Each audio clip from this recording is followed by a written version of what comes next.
Sustaining Us is made possible by Fireheart Pictures and viewers like you. Thank you.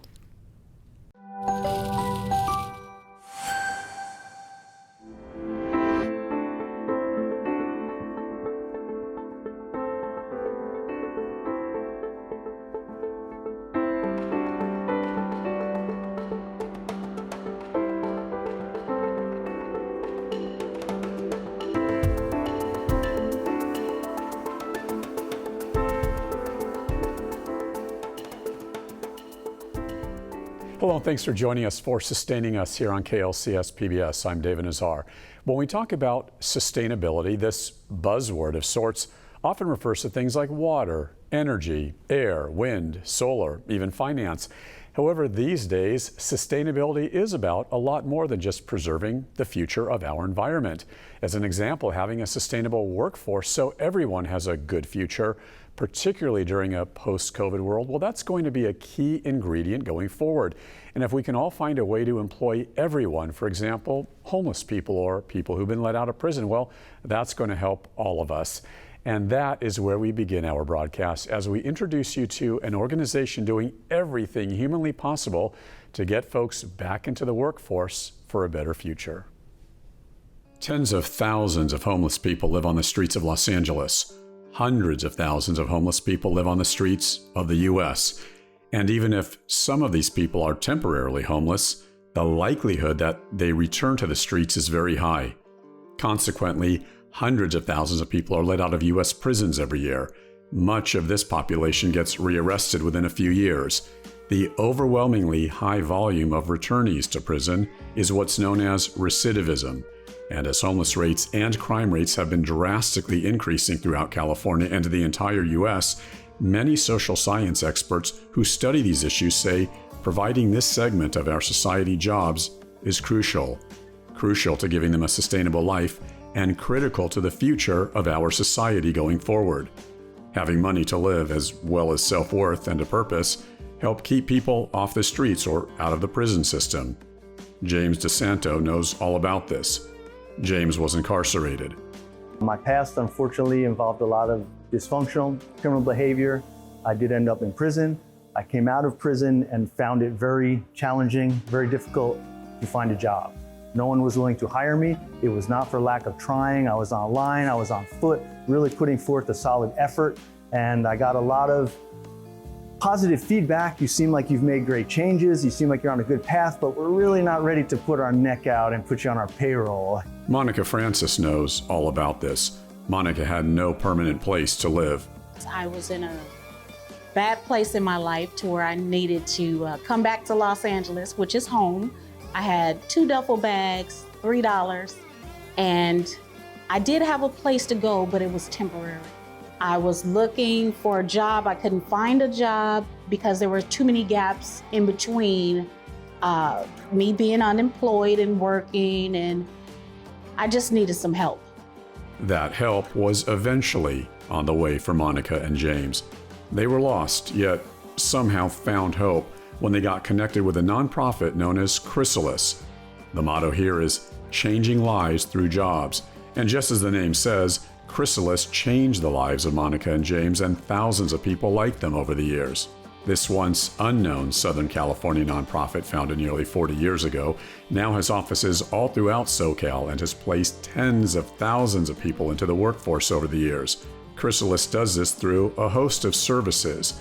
For example, one-on-one support from an employment specialist, job search, toolkit, and employment preparation classes, how-to info about things like talking to employers about difficult issues like past prison convictions or being homeless. Then there's all kinds of help with personalized resume writing and special training with practice interviews. There's online job application assistance, computer lab and telephone accessibility, transitional employment opportunities, referrals to community partners, even clothing is provided, also hygiene items, necessities to help rejoin the workforce.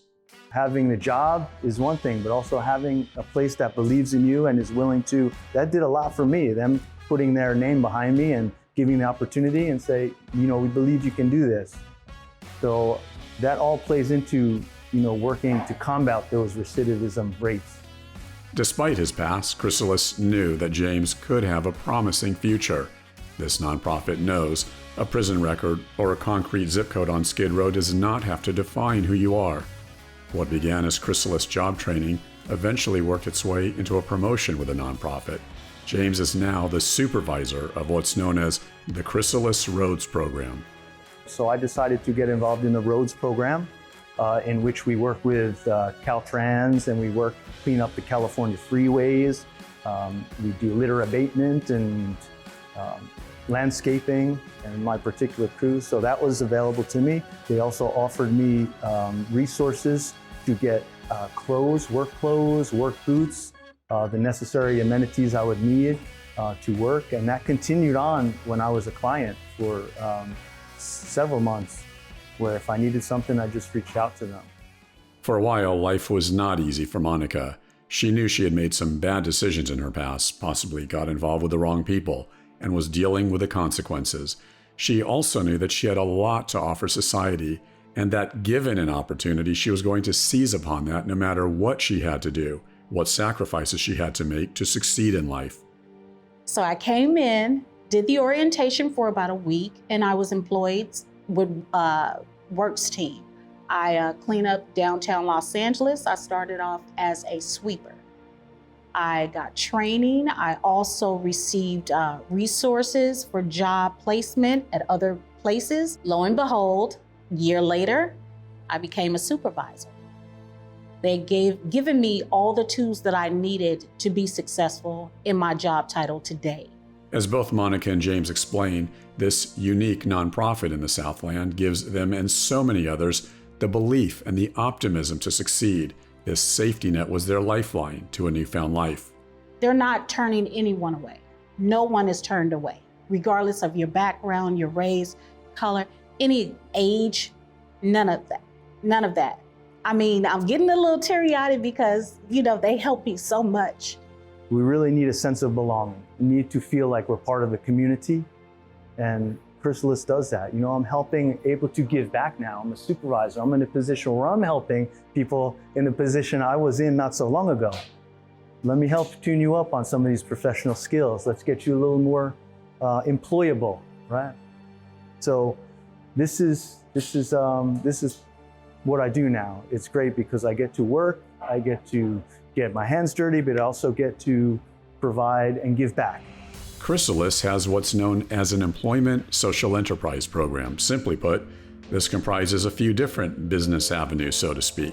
They're designed to help place folks in transitional jobs that are planned specifically for their respective skill set, since many often have no job experience whatsoever when they first meet with Chrysalis. They're able to take that experience and put it on a resume. It can actually help them get a more sustainable and lifelong employment opportunity later on in life. There are 4 different programs in our Chrysalis Enterprise format. They include Works, Roads, Staffing, and Safekeeping.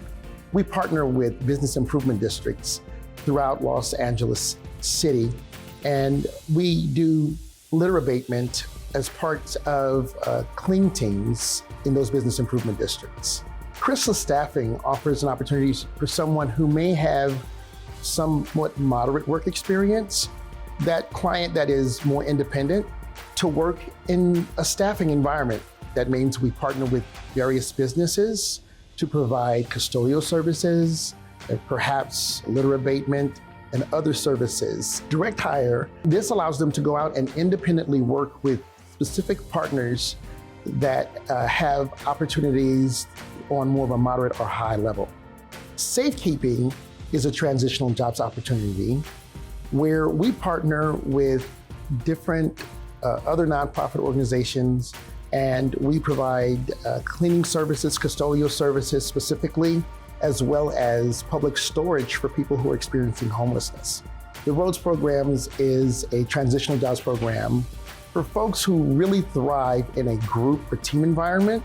We partner with Caltrans to help with litter abatement along our city and county's highways. What we've seen is that oftentimes people who go through our program end up mentoring others and helping them along the way. Those we serve sometimes are struggling with housing instability. They're trying to re-enter the community after having been incarcerated or coming in contact with the criminal justice system. They're sometimes struggling with mental health issues, substance use issues, and we can kind of give them that hope and stability, as well as resources to our partners, especially for our clients that are trying to re-enter our communities after being involved in the criminal justice system. The cycle back into that system is so strong. The data shows that about 2/3 to 70% of those who are released from prison will return within 2 or 3 years. As it relates to issues of poverty, often getting a wage and getting a job may not be enough. You can lose that job and then you're a paycheck away from falling back into homelessness. And that cycle that we aim to address is helping get someone not just a job, but on a career path. Get a job and then get a better job so that they're less vulnerable. A client is anyone who is experiencing barriers to employment. So out of our clientele, I think about 72% of them have experienced homelessness in some form, and roughly 58% of our clients have been impacted by the justice system in some way. So some of the barriers that our clients are facing are homelessness, or being unstably housed, or being laid off from a job, or when they are fired or laid off from a job, they need to be able to transition, and they might not have the skills that they need to be able to do that. So what that looks like is we really help clients with building out resumes and practice interviews. And then in addition to that, we also help to provide them with scholarships for trainings and certifications so that they can gain and learn new skills to help them when they want to switch careers. Our clients attain a wide variety of jobs, from working in a warehouse to more recently through our sector program, we've had some clients work in IT and do asset management. Our goal is really not to only help them find a job that will meet the bare minimum, but also find a job that has a thrivable wage. As we know, cost of living is insanely high in LA and Orange County, so we really want to make sure that clients are not only finding a livable wage, but a thrivable wage. Robert Anderson is thriving these days. Robert was out of prison on parole, did not know what to do, and then he met with the Chrysalis counselors. They were very engaging and understanding of what my situation was. My preference was to get back into driving trucks, which used to be my field of expertise, you might say. So I'm very skilled at driving trucks. There isn't too many trucks that are out there on the road that I haven't driven. That has been my life, and that's how I've raised my kids, as a truck driver. I've been around for a while, and this small bump in the road. I was in the back of the van just like everybody else, The last thing I thought I would be was a road supervisor, but here I am. Instead of sitting in the back taking direction, and I'm the guy who's giving direction. Nobody's been rejected here. Everybody has been accepted, and accepted with their faults. They may be struggling with mental issues, some with drug issues. And sometimes they need somebody to say, look, I support you, and I want to help you. I reflect over and over again. When people come to Chrysalis, they are at a really, really tough fork in the road. They have to choose to try to transform or not. And Chrysalis provides that cocoon, that space where someone can transform from a caterpillar to a butterfly. Monica says that happened to her with a lot of help, she acknowledges. Her first meeting with Chrysalis, the assignment of an employment specialist who worked with her on a weekly basis, her job training, the job listings she was given, the computer lab assistance, the resume building, the practice interviews, the transportation, tokens, bus passes, even parking assistance when she had a job interview. Now, the best part for Monica, reuniting with her children, her reason for living. They're really proud of me. Really proud of me. I mean, since I've been here, I've hit the ground running, and I haven't stopped. And I won't stop.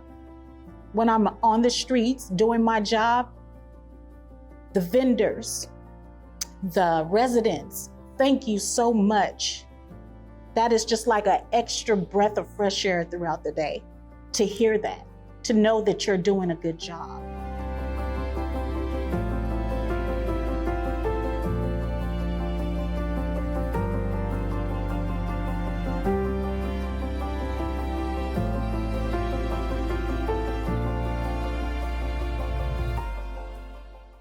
And joining me now to discuss this further is Letty Galley. Letty is the executive director of an amazing nonprofit in Orange County, California, known as Lot 318.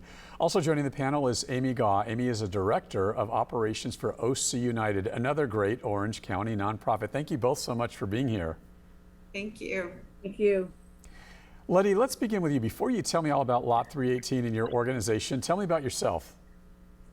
Well, I was born in Cuba, and I moved out to New York when I was 3 years old, and moved into a community that was pretty much Latino based, and went to school in Brooklyn, New York. And my community was really very much Hispanic.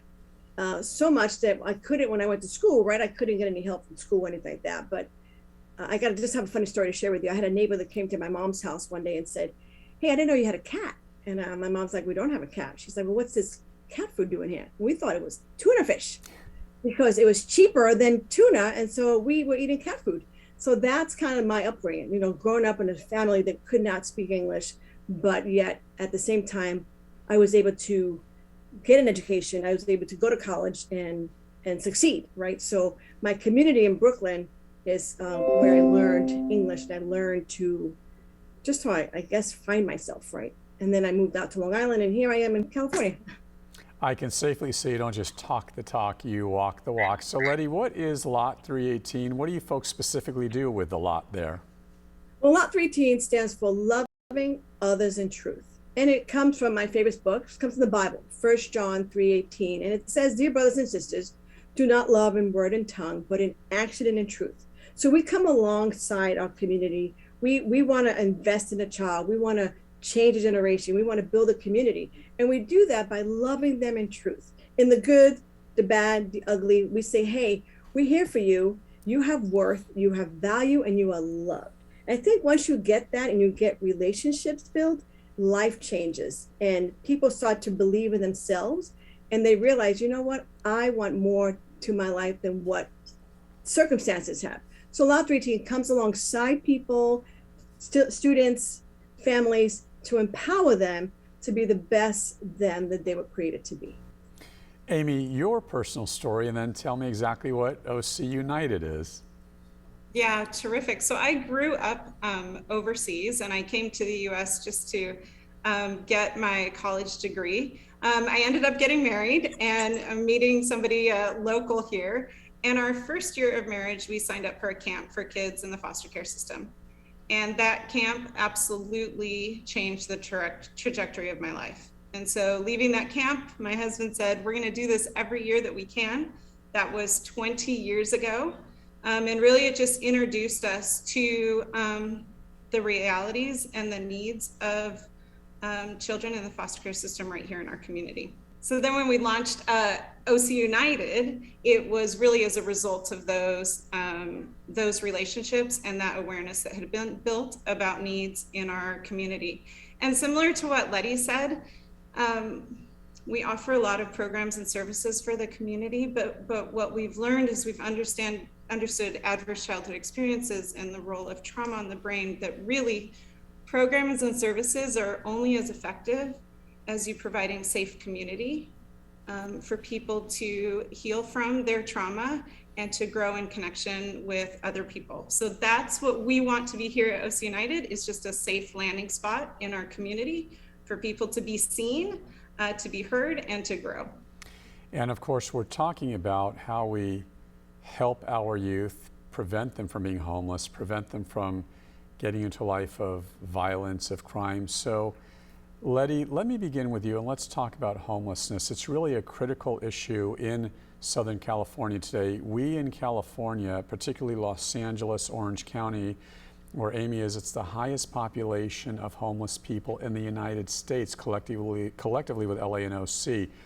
What does Lot 318 do, and then we'll find out about OC United, to help prevent young people from being homeless? I'm not sure if folks realize just how many younger people are living on the streets these days. I mean, it's insane, Letty. Yeah, 100%. One of the things that we try to do is we try to prevent the homelessness. Homelessness is real. It exists.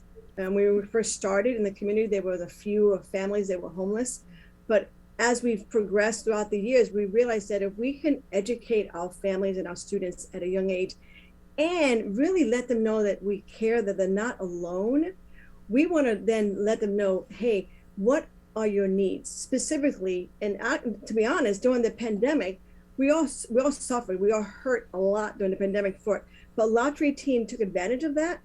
And we were able to really meet the needs of the families, like one-on-one. It's great you're going to food pantries, great you're going to drive-thrus, but what do you need specifically? And we started getting a list this long, and by the end of the 16 weeks, we were getting this long, because they trusted us and they saw that, you know what, they're really going to come through. And so we would get their list, volunteers would go and purchase it, and they would get specific meals that they needed, whether it was diapers, whatever. So we realized that one of the things we try to do is to prevent that homelessness, because it's real, and we're all just maybe one paycheck away from that. So how do we come alongside the families and let them know, trust us, we want to be able to provide resources for you so that we can avoid that, if that makes any sense. It absolutely does. Amy, what does your organization do to help young people not land out on the street, not be homeless? Absolutely. So we have a couple of approaches. First of all, we do provide housing for former foster youth and at-risk young adults. So we have a 4-unit apartment complex, and we have a 4-bedroom home where we're able to provide actual housing for people that are experiencing homelessness. The other part, as Letty was talking about, is we have, a lot of times people think the homelessness issue is the people that we see on the street. There's a lot of people that are in shelters, that are in motels, that young kids that are couch surfing, that are sleeping in their cars. And those are the people that we really want to try to reach, because once young adults, especially, looking at the foster care system in particular, when you have a teen run away, it's about 48 hours before they're approached by a trafficker. So we've got like critical windows here of involvement with these young kids to be able to help provide a supportive, safe environment for them. So we're both on the housing end and on the prevention end. And then we provide job training and equipping within the shelters. So we go to our local county shelters, and we have an 8-week job training mentorship program that we match a mentor with somebody in the shelter. They do the class together, and then that mentorship continues on for the following 6 months. So those are a couple of the ways OC United is addressing homelessness. Letty, I'm going to ask your personal opinion about something with your street cred, and I say that in the most affectionate way. Do not censor your answer, and do not be politically correct. Why do you honestly believe our young people today, our youth, they run into all kinds of trouble, all kinds of problems, they land out on the streets, they're in jail, they're in prison? What the heck is happening? It's a very serious question you're asking, and I truly believe that when there's no love, when there's no community, I don't believe that we were meant to be an island. I believe we're meant to be in community, and when we lack that, we look for it in other locations, other places where it may not be as constructive. And so I think when we can just come alongside a student and just give them that hug, because maybe that person hasn't been touched or hugged in a while. And because Lot 318 is relational, we want to be able to say, hey, we love you, you care, and again, you have value. When you hear that, and you're hearing it from us every day, it starts to change your mind. You start to believe it. You stop believing the lies, and you start receiving these positive words of affirmation. Yes, I can do this. Yes, I can go. I can break the cycle of whatever this is called, because I have someone who believes in me. And so I'm going to move forward, because if I mess up, I know that person is going to be there for me. And no matter what happens, we're going to be able to say, here, give me your hand up, right? We're going to be there for that child, because there's no greater joy to know that somebody cares for you. Yes. Because when you know somebody cares for you, the sky's the limit. Amy, your opinion of what's going wrong in society today with regards to our young people? Yeah, I think it's complicated, like we've been talking about. I mean, we want, when we say like what's going wrong, it's because we want a solution. We want a one fix. And I think the longer you do this work, you realize that each person comes with their own unique value, their own unique story. And like Letty was saying, if you look at gang involvement, right? You go to a gang because we're all wired inherently for a sense of purpose, for a sense of belonging, for a sense of power. And so if you don't have that, you will go seek it, and you'll seek it in unhealthy ways. And so one of the ways that we can counteract that is just providing safety, providing belonging, providing purpose, and showing healthy ways. And like Letty was saying, what breaks my heart the most is the number of young people I talk to that have no one to call in crisis. And I can't even wrap my mind around going through life without somebody to call. And so I think as we look at what's wrong, I think the answer isn't in a quick fix, and it's actually not in a lot more than seeing the person in front of you and being a place of safety for them. Letty, final question to you. I could talk to both of you for hours. It's an amazing interview and great information you're giving me. Letty, in our final 30 seconds, the violent crime rates are soaring throughout the U.S. Why are young kids involved in so many crimes these days? I think this, for the same reason, the purpose of wanting to be accepted or wanting to be a part of something. We all want to be a part of something. So when you can't get it, again, whether it's at home or in the school, you're gonna, like Amy said, you're gonna find it. You're gonna go and search it. So that is where I think where we can come alongside a child, an adult, and walk life with them, like hand in hand, come hell or high water, we're gonna get through this, right? And so that is when they know you care, they're gonna take extra steps and try. Even if they fail, they're still gonna try, because you're not gonna be there saying, what are you doing? Or yelling, whatever you used to. We're gonna come alongside and love them in truth. You both have amazing organizations. We're going to revisit interviews with you on a future broadcast. Thank you so much, Letty Galley and Amy Goff, for the great interview. Thank you so much. Thank you. And for more information about our program, just click on klcs.org and then click Contact Us to send us your questions, your comments, or even your story ideas so we can hear from you. Or contact me at David Nazar News on Twitter. That's David Nazar News on Twitter. And be sure to catch our program here on PBS, or catch us on the PBS app for all things sustainable. Thank you so much for joining us for this edition of Sustaining Us here on KLCS PBS. I'm David Nazar.